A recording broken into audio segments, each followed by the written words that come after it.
Olá pessoal, estamos de volta aqui com o nosso tema 3 já. Iniciando agora os debates sobre questões prejudiciais e procedimentos incidentes. Vou passar adiante. Deixa eu só modificar aqui porque eu não estou vendo. Agora sim. É um material desenvolvido pelo professor Oséias e apresentado por mim. Fiz alguns acréscimos para nós.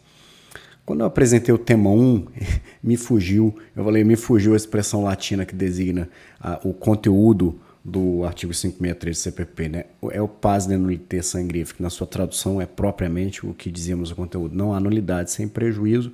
E quando apresentei o tema 2, eu mencionei o artigo 26 nas hipóteses de reconhecimento de excludentes de ilicitude, mas queria me referir ao 23, ok? Perdão.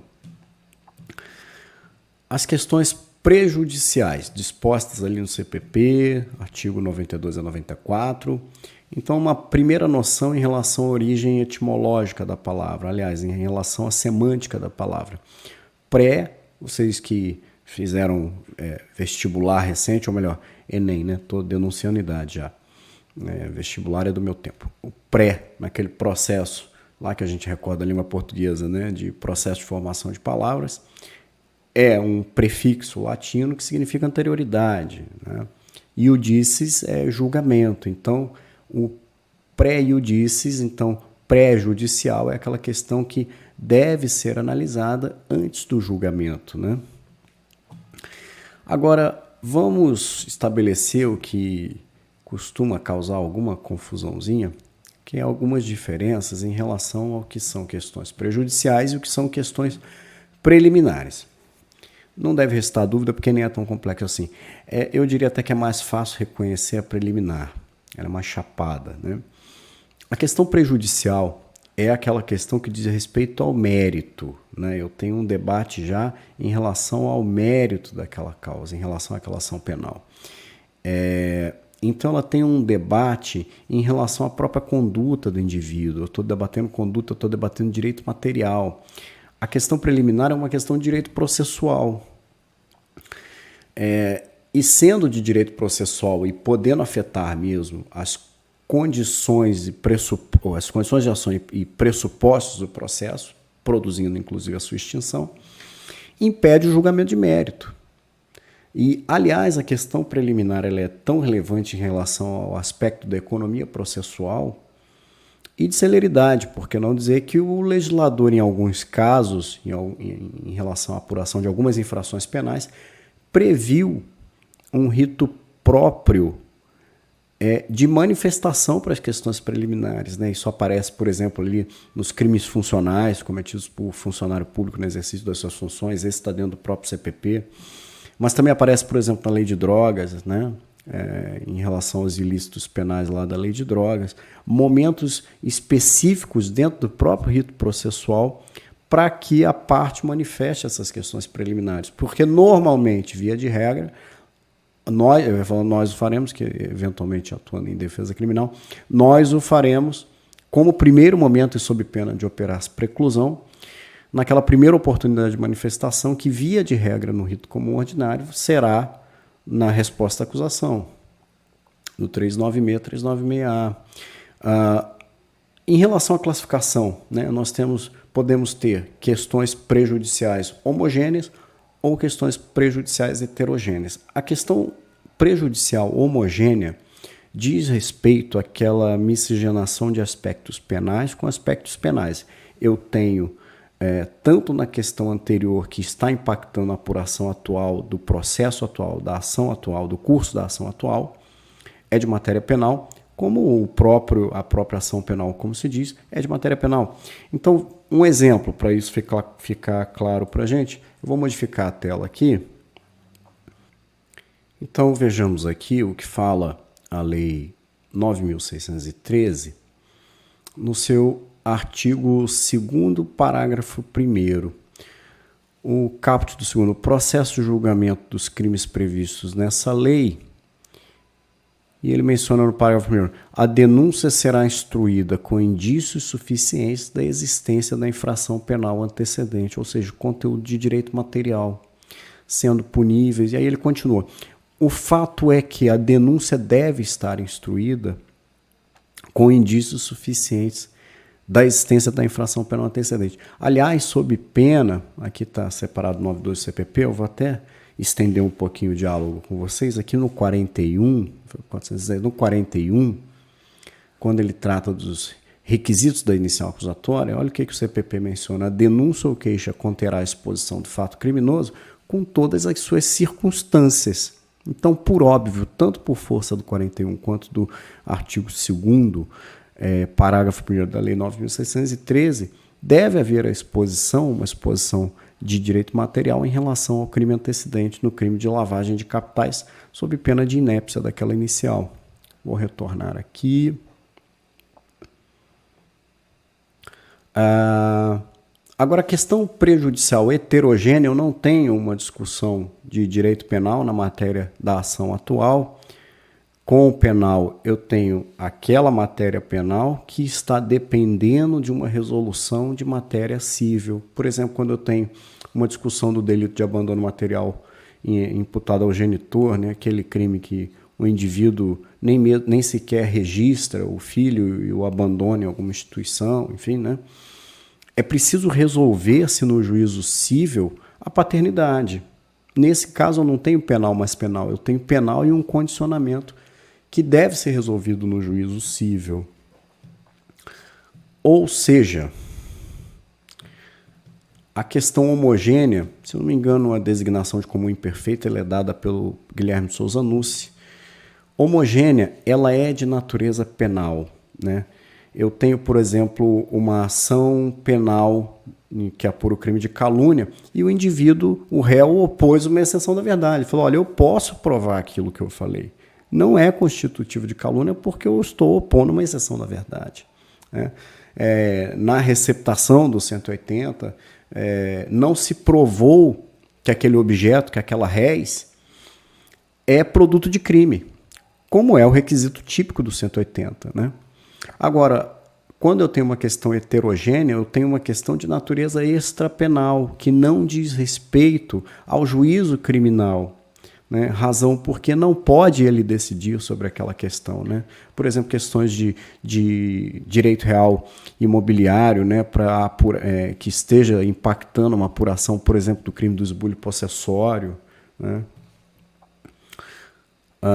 Eu até faço uma provocação aqui, como a nossa promessa tinha algo de interlocução com o direito administrativo, que é a minha grande, que é o meu tema de pesquisa, né?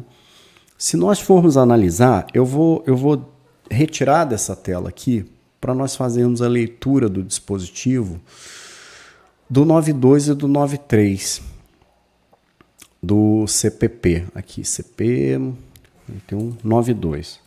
Vamos lá.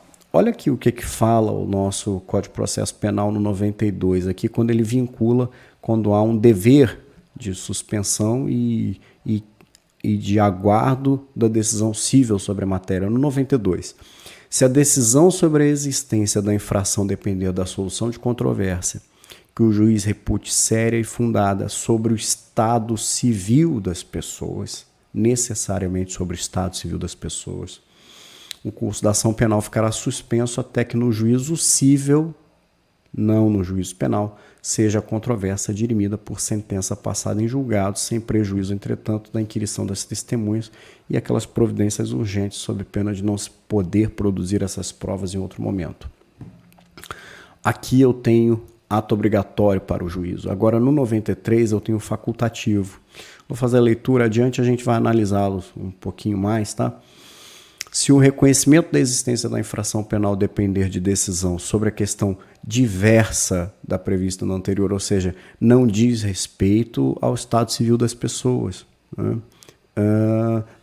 Ainda assim de competência do juízo civil, e se neste houver sido proposta ação para resolvê-la, o juízo criminal poderá, desde que essa questão seja de difícil solução e não verse sob direito cuja prova a lei civil limite, nós vamos comentar aqui mais adiante, pode suspender o curso do processo após a inquirição das testemunhas e realização de outras medidas de natureza urgente. Se nós analisarmos esse dispositivo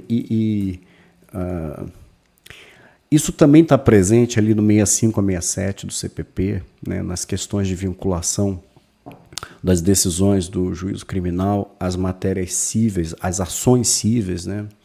Então, essa questão entre a interlocução entre as decisões cíveis, até mesmo sobre a natureza jurídica das ilicitudes e a natureza jurídica das sanções, esse é meu campo de trabalho, né? Essas questões estão muito adstritas ainda a um julgamento, a uma pressuposição, até pelo momento em que essas coisas foram construídas, nosso Código Penal de 1940, a nossa Constituição Federal lá de 1988, mas há uma intelecção, vamos dizer assim, de que só existem duas ilicitudes possíveis, que são as ilicitudes penais e as ilicitudes administrativas acabaram ficando de fora desse diálogo, né? Note, né? O Código de Processo Penal, tanto 65 a 67, como acabamos de ler agora, o 92 e 93, ele fala das questões cíveis, né? Mas veja, no 92 e 93, ele não estabelece um rito de prejudicialidade em relação a matérias administrativas. E isso é muito prejudicial, né? Aqui eu trouxe prejudicial, não é ruim porque acaba virando quase uma aliteração, né? A gente acaba repetindo o mesmo termo. Veja, é uma lacuna. E aqui eu trouxe uma menção, eu tenho um trabalho publicado recente, esse aqui é o trabalho com o professor Gilvan, e vou mencionar logo a seguir algo que fiz com o professor Oséias também. Olha o que fala, por exemplo, essa aqui é a lei, chama-se Lei Comum do Processo Administrativo da Espanha, do Estado espanhol, lá no artigo 3. Como regra geral, a competência dos tribunais encarregados da justiça penal se estende para resolver e apenas para efeito de repressão as questões civis e administrativas prejudiciais. Então, olha que coisa fantástica, né? Nós temos uma legislação em outro estado, né? E como eu menciono nesse trabalho, é fantástico porque nós estamos falando da Espanha, de um país, de um estado no qual vige o sistema de contencioso administrativo, ou seja, eles têm uma justiça administrativa propriamente, né? Eles têm um tribunal do contencioso administrativo, eles têm um sistema recursal dentro do contencioso administrativo, e ainda assim eles preveem uma possibilidade, a competência do juiz penal em analisar questões incidentais, questões prejudiciais administrativas no julgamento da matéria criminal, né? E só estendendo esse comentário, não cai na prova de vocês, por óbvio, tá, pessoal? Eu vou colocar o link para quem quiser. Eu só estou fazendo uma provocação para quem queira escrever algo a respeito no final do curso ou depois conduzir-se já na pós-graduação, nesse sentido, né? O nosso Código de Processo Penal e também a nossa Constituição, são muito silentes em relação às conexões do penal com o administrativo, né? E isso produziu lacunas muito ruins para as quais nós, honestamente, não temos as melhores soluções hoje e para algumas nem sequer temos soluções. Aqui eu apenas estendo meu comentário como crítico dessa situação, dizendo que nós temos um problema, essa questão acaba sendo muito problemática porque queremos reafirmar a todo custo uma teoria de separação de poderes que é absolutamente problemática na forma como ela foi, vamos dizer assim, transcrita para a nossa realidade jurídica brasileira. Eu vou deixar lá na descrição dessa postagem aqui do tema 3, essas duas proposições de leitura, essas duas provocações para vocês, caso vocês tenham interesse. Espero que, na verdade, eu estou cooptando futuros colegas que possam estabelecer boas discussões a respeito disso, tá bom? Continuando, lemos já o 92 e o 93 do CPP, né? Já sabemos o que eles preveem. Vou fazer a leitura aqui, tá? O Código de Processo Penal cuida de questões prejudiciais ditas heterogêneas no 92 e 93. Ou seja, eu não tenho penal com penal, eu tenho penal com questões via de regra cíveis, mas eu posso ter com questões tributárias, trabalhistas, né? No 93, eu tenho as prejudiciais heterogêneas que não têm relação com o Estado Civil, mas no 92, como vimos, eu tenho uma discussão eminentemente sobre o Estado Civil das pessoas. Um recorte aqui do Renato Brasileiro. Então vamos aqui, ó, recordando. No 92, sob pena de violação ao princípio do juízo natural, essas questões são resolvíveis apenas pela jurisdição civil, o juízo criminal não pode resolver aquelas questões. Elas são, como o próprio indicativo, como o próprio dispositivo menciona, o magistrado deve reportar ser uma questão séria e fundada sobre o estado civil das pessoas. Um exemplo muito citado na doutrina, né, o de abandono material, lá 1244, né, eu tenho dúvida sobre a paternidade. Como é que eu posso imputar abandono se nem sequer está resolvida a questão da paternidade? No 93, em relação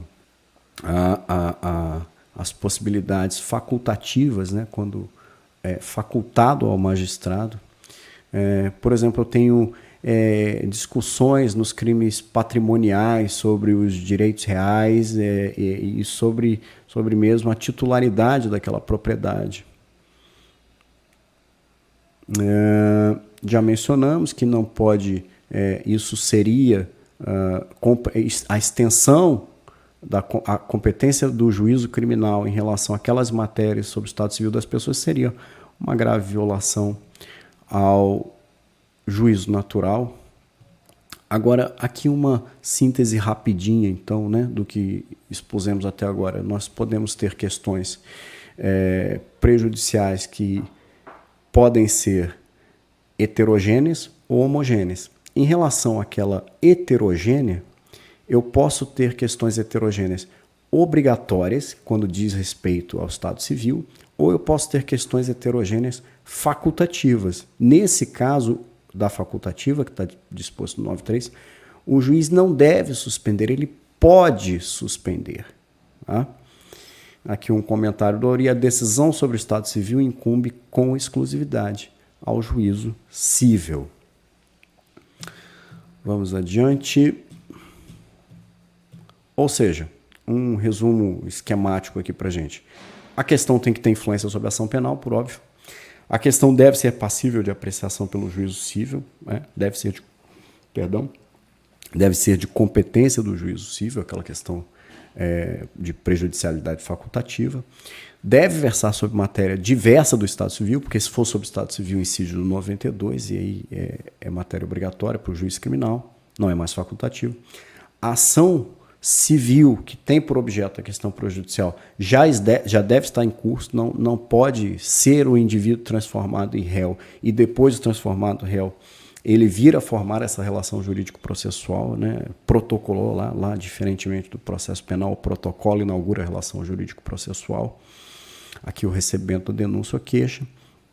A questão prejudicial deve ser de difícil solução.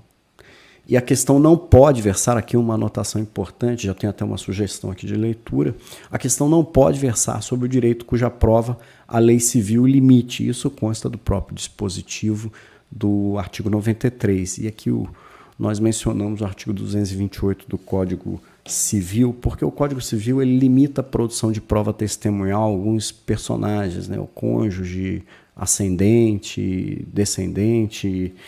Então, nessas circunstâncias, o que a lei está querendo dizer aqui, o que o 93 está querendo dizer é o seguinte, que o juiz criminal, verificando que foi juntada como prova impeditiva ou assim relevante para a apuração daquele crime, para a existência daquele crime, uma ação civil na qual a prova que está instruindo aquela ação civil não é lista, como, por exemplo, aqui eu trouxe um recorte do Norberto Avena, quando ele fala que lá no 1543 do Código Civil, disse que casamento só se pode provar pela certidão. Essa é também a menção da análise do Guilherme de Souza Nucci, está no comentário dele lá. Há questões sobre as quais há questões sobre as quais não se pode produzir prova na esfera civil, a não ser por meios especificamente determinados. Ele está se referindo aqui ao casamento, novamente, o dispositivo do Código, de que o casamento deve provar-se mediante certidão. Ou seja, verificando o juiz criminal que aquela ação civil está instruída através de meios inidôneos para aquela proposição, pode ele deixar de suspender a ação penal. Compreenderam? E é isso que quer se dizer aqui, nesse sentido, este fragmento. Ó, a questão não pode versar sobre direito cuja prova a lei civil limite. Eu tenho uma limitação da lei civil em relação à prova do casamento. Deve-se admitir unicamente como prova a certidão do registro de casamento. Ok? Agora, adiante aqui, um exemplo dessas questões do 93, especificamente do 93. Eu tenho um réu por estelionato que está sendo acusado de vender 2 vezes a mesma propriedade, né? Está lá, formou-se a relação jurídico-processual de natureza penal. Réu pelo crime de estelionato. Mas existe uma ação na qual ele propôs, antes mesmo de vir a tornar-se réu na ação por estelionato, onde ele pretende desconstituir pretende provar a nulidade daquele ato de compra e venda. Uma análise, pessoal, até em razão da norma do 93, uma análise, como eu falei para vocês, né? Lamentavelmente, o nosso legislador não se atentou tanto às questões da vinculação do direito penal ao direito administrativo. Essas questões continuam sendo muito discutidas e, honestamente, se querem a minha sinceridade, muito mal discutidas. A literatura jurídica brasileira ela é ruim para analisar essas questões. Muitas vezes nós vemos que houve um desespero quando se viu a expansão do modelo administrativo sancionador e muitos correram por desespero para a literatura penal e processual penal porque não sabiam mais para onde correr, né? Mas os estados onde vige o sistema de dualidade de jurisdição, onde existe o contencioso administrativo, já tinham soluções muito mais sofisticadas. Mas, enfim, a análise da jurisprudência nos mostra que a hipótese de suspensão do artigo 93 do CPP, ela é vastamente presente na jurisprudência em relação aos ilícitos tributários. Aqui eu trouxe é apenas um dos registros, tá? Para quem queira consultar, então, no recurso ordinário em HC, no STJ, muito em razão até pelo que a nossa inteligência do direito menciona lá na súmula vinculante 24 do STF, dizendo que não constitui ilícito contra a ordem tributária se não houver o lançamento definitivo do tributo. Então aqui nós temos uma questão absolutamente prejudicial em relação ao ilícito tributário. E quando a gente vê a jurisprudência, a gente vê que a arguição em relação ao artigo 93, o acionamento do dispositivo do 93 está muito presente em relação à apuração dos ilícitos tributários, muito em razão por força da súmula 24. Então vejamos aqui outra retomada. Quando eu tenho elementos de cognição incidental, aqueles elementos que não dizem respeito propriamente àquela infração penal, o juiz criminal pode resolver. Ele está apto a resolver. Quando eu tenho uma prejudicialidade obrigatória, ou seja, eu tenho uma questão que diz respeito à situação civil, aqui eu tenho um dever de um juiz criminal suspender o feito. E ele não é competente nunca para solucionar aquela questão. No modelo de prejudicialidade facultativa do 93, já elaboramos aqui os requisitos, depende, né? Ele pode ou não analisar a questão. E é por isso que se chama esse modelo o sistema de solução de eclético ou misto. Então aqui está o modelo brasileiro, um quadrinho, né? Estudem por aqui que vocês vão conseguir sintetizar o que vimos aqui até agora. Tudo bem? É isso. No nosso tema 4 aqui, já adiantando, a gente vai falar sobre os procedimentos incidentes. Pessoal, amanhã temos feriado, não é mesmo? Então, um bom feriado a vocês. Infelizmente, estamos gravando isso aqui já tarde. Espero que vocês consigam pegar essa diferenciação, principalmente em relação à discussão do que são questões preliminares e do que são questões prejudiciais. E é isso. Voltamos depois com o nosso tema 4. Um abraço, um bom feriado a vocês e um bom estudo.